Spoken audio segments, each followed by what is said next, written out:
Hello everyone, welcome to my channel. मैं हूँ सृष्टि और आज हम जानेंगे स्टोरी एक बहुत ही इंटरेस्टिंग चैप्टर की। ये चैप्टर है chapter number 2, the sound of music from the book bee hive from class 9th CBSE board NCERT. तो ये जो पार्ट है, ये जो स्टोरी है, ये अपने आप में बहुत ही इंस्पिरेशनल है, बहुत ही अच्छी स्टोरी है। जानेंगे इसमें क्या हुआ है। इसमें एक बात हुई एक लड़की के बारे में जिसका नाम है एवलिन क्लेनी। ये एक बहुत ही ज़्यादा फेमस एक म्यूजिशियन हैं और इनके साथ प्रॉब्लम ये है कि इनके अंदर एक डिसेबिलिटी है कि ये हैंडीकेप्ड हैं। ये इनके अंदर डेफनेस है, ये सुन नहीं सकते। इन्होंने अपनी बचपन में ही सुनने की क्षमता को खो दिया था। तो ये बचपन से पैदा हुए थी, तब से ये डेफ नहीं थी।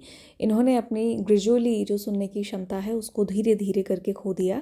जब ये 11 साल की उम्र की थी तो उस समय पर इन्होंने कम्प्लीटली सुनना बंद कर दिया और 8 साल से ये प्रॉब्लम इनके अंदर आनी शुरू हुई। धीरे धीरे इनको सुनाई देना बंद हुआ। उसका रीज़न था नर्व डैमेज। इनकी नर्व्स जो थी जिनके थ्रू ये सुन सकती थी वो डैमेज हो गई थी। डॉक्टर को जब दिखाया गया तो पता चला कि अब ये दोबारा नहीं सुन सकती हैं। हाँ, कुछ हियरिंग एड्स वगैरह लगाए जाएं तो उससे शायद कुछ हेल्प हो जाए। तो ये कहानी में हुआ।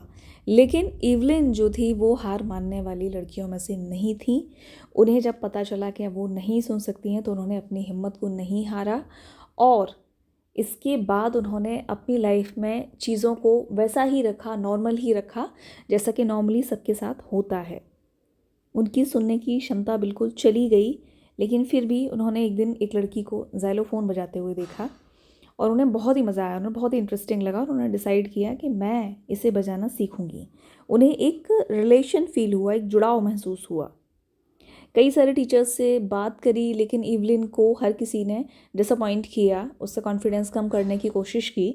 लेकिन एक जो परकसनिस्ट थे, यानी कि जो तबला बजाते हैं या ढोलक बजाते हैं, इस तरीके से ताल वादक जिन्हें कहते हैं, वो रोन फॉब्स हुआ करते थे। उन्होंने उसकी क्षमता को पहचाना। उन्होंने उसे समझाया, कानों से सुनने की कोशिश मत करो। वो वाइब्रेशंस फील करके जानने की कोशिश करती थी। तो उन्होंने कहा कि तुम कानों से मत सुनो, तुम फील करो, अपनी बॉडी से फील करो इन सारे वाइब्रेशंस को, इन सारे रेजोनेंसेस को। तो उन्होंने क्या किया कि उसके सामने 2 ड्रम रखे और उसकी साउंड को फील करने के लिए कहा। जब आइडिया दिया उन्होंने इवलिन को, तो इवलिन को समझ में आया कि मुझे कानों से नहीं सुनना है, मुझे बॉडी से फील करना है। तो एकदम से उसने ये महसूस किया कि वो अपनी बॉडी से वाकई में सुन पा रही है, महसूस कर पा रही है। और इस तरीके से सफ़र शुरू हो गया था इवलिन का म्यूज़िक का। इसके बाद तो सीखती गई और उसके बाद इवलिन जो है एक यूनाइटेड किंगडम यानी लंदन में एक रॉयल म्यूज़िक एकेडमी है, वो वहाँ पर उन्होंने एडमिशन लेने के लिए एग्ज़ाम दिया और सबसे ज़्यादा मार्क्स उनको मिले। एक हिस्ट्री उन्होंने वहाँ पर बना दी और उसके बाद तो फिर कोई रोक ही नहीं पाया। इवलिन ने कभी मुड़कर देखा ही नहीं। इतनी सारी सफलताएं इवलिन को लाइफ में मिली और इसका कारण था उनकी बहुत ज़्यादा कड़ी मेहनत, यानी कि हार्ड वर्क, और उनका जो डिटर्मिनेशन था कि मैं कर सकती हूँ, आई कैन डू दिस। इस चीज़ ने इवलिन को बहुत ऊपर तक पहुँचा दिया। उन्हें बहुत सारे अवार्ड्स मिले, बहुत सारे बड़े बड़े अवार्ड्स से सम्मानित किया गया। उन्होंने कभी ये नहीं सोचा कि सब हीरोइक है जो मैं कर रही हूँ। उन्हें बस ऐसा लगा कोई भी कर सकता है, अगर वो डिटरमाइंड है और करना चाहता है, उसे पता है कि उसे किस रास्ते जाना है, तो उसे कोई रोक नहीं पाता। तो इवलिन ने इसी डिटर्मिनेशन के थ्रू आगे बढ़ते बढ़ते इतने ज़्यादा आगे बढ़कर दिखाया, शीर्ष पर जो है अपना नाम ला दिया। तो कोई भी इंसान जो डिसेबल है या जिसके अंदर कोई भी किसी भी कारण से डिसेबिलिटी आ गई बाई चांस लाइफ में, तो इस स्टोरी से हमें ये समझने को मिलता है कि रुकना नहीं है, चलते रहना है लाइफ में। और शीर डिटर्मिनेशन आपका जो है वही आपके सबसे ज़्यादा काम आने वाला है। तो इस तरीके से कई सारी परफॉर्मेंसेस भी इवलिन ने दी और जो ख़ास इंटरेस्ट था इवलिन का वो ये था कि वो प्रिजन्स में जो बच्चे हैं उसको सिखाए और जो हॉस्पिटल्स में जो है वहाँ पर वो फ्री म्यूज़िक बच्चों को सिखाएं।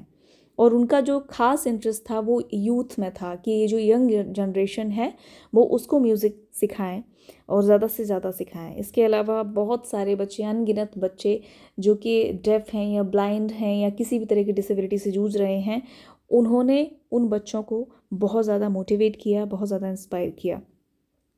तो इवलिन का जो प्रभाव है संगीत का, जो संगीत की दुनिया में जो है वो दुनिया से काफ़ी आगे तक का है। उन्होंने ऑर्केस्ट्रा में जो परकशन को सबसे आगे ला दिया। इतनी ज़्यादा इमोशनल पावर थी उनके अंदर कि उन्होंने लाखों लोगों से ऊपर अपना नाम ला दिया। उनकी उम्र से दुगने लोग उनके जितना नहीं कर पाते जितना उन्होंने कर लिया अपनी उस उम्र में। तो कई सारे लोग जो ये सोचते हैं कि मैं हैंडीकैप्ड हूँ या कोई और बच्चा जो हैंडीकैप्ड है वो भाई नहीं कर पाएगा, इसके अंदर इतनी क्षमता नहीं है। तो एवलिन से ये सीखने को मिलता है हमें कि ऐसा नहीं है।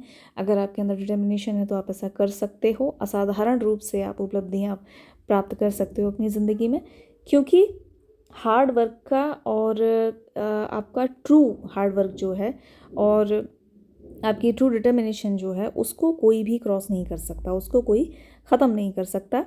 भाग्य भी आपका साथ देता है जब आप कोशिश करते हैं और पूरी ईमानदारी के साथ आप कोशिश करते हैं, तो पूरी दुनिया पर एक स्थायी प्रभाव आप बनाते हो अपना और लाखों लोगों के लिए इंस्पिरेशन बनते हो। तो ये चैप्टर था एवलिन का। उम्मीद करती हूँ कि आपको समझ में आया होगा और इसका सेकेंड पार्ट भी मैं आपको एक्सप्लेन करूँगी जल्दी ही। Thank you so much. Please subscribe my channel for more videos.